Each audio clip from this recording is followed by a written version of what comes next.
Good morning. It's Friday, May 2nd, and I'm Ted Keith with your morning Buzzcast. A couple of years ago, I wrote a closing shot for SPJ making the case that May might be the mightiest month in sports, and this weekend offers another example for why that is. The Kentucky Derby, F1's Miami Grand Prix, the NBA playoffs, the NHL playoffs, a full MLB calendar, all on tap. And before the month is over, the start of the WNBA season, the PGA Championship, the French Open, the Lacrosse Final Four, and the start of the college baseball and softball tournaments. May days are cause for serious fun for sports fans. Today is the first Friday in May, which can only mean one thing. The Run for the Roses is tomorrow.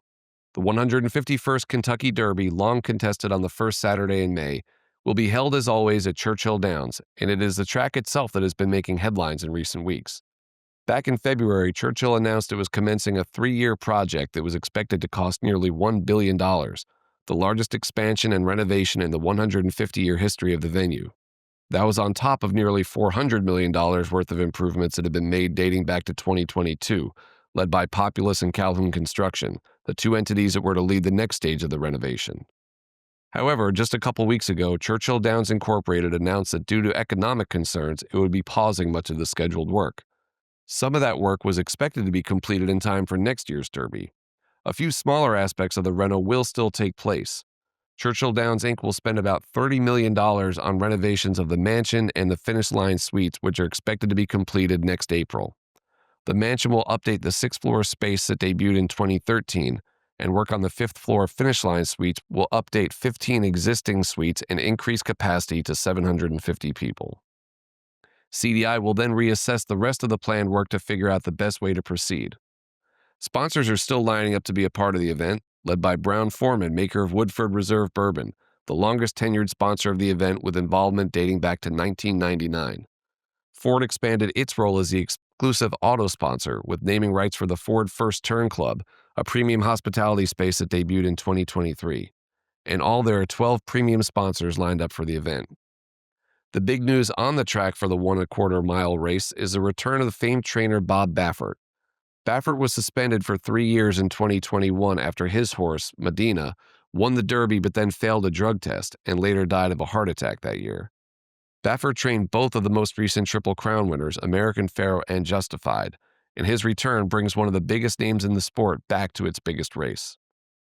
I'm not a gambler, so I can't offer any advice on who to put your money on, but I do know who I'm rooting for. Journalism, which just happens to be the pre-race favorite. On Sunday, the Miami Grand Prix will take place for the 4th straight year, and it has already become one of the most interesting stops of the season for Formula One. Last year, 275,000 fans attended, a record for the event. For the first time this year, one-day grandstand passes have gone on sale, so that attendance record could be in jeopardy. The event, of course, is more than just a Sunday race. It's a weekend-long celebration of the sport and the city. Last year's race drew 3.1 million viewers on ABC, the most ever in the U.S. for a live F1 race, beating the previous mark of 2.6 million viewers. And speaking of impressive viewership, the NBA continues to rebound from an up-and-down regular season with a strong playoff performance. ESPN is averaging just under 4.5 million viewers, up 13% from last year. Last weekend's game, the second weekend of the playoffs, averaged almost 5.5 million viewers on ESPN platforms. That was up 4% from 2024. And all that followed the heels of a strong first weekend of the postseason.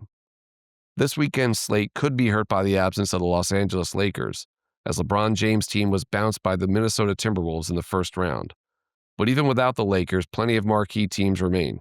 The Boston Celtics and New York Knicks are set for a second-round showdown in the East, while Steph Curry and the Warriors are one win away from closing out the Rockets and advancing to a showdown with Anthony Edwards and the T-Wolves. Finally, a note on the upcoming issue of SBJ that will arrive online Monday and in mailboxes a few days later. We honor Fox Sports' David Hill with our Lifetime Achievement Award, the man who changed sports television forever with innovations in football, baseball, hockey, and more. I especially enjoyed hearing his thoughts on the value of music to a broadcast and why those iconic Fox theme songs we've all become so familiar with mean so much to him. Online today, as part of our early access offerings, you'll be able to read Alex Silverman's report on the concerns World Cup host cities have as they near the one-year out mark from the start of the event next summer.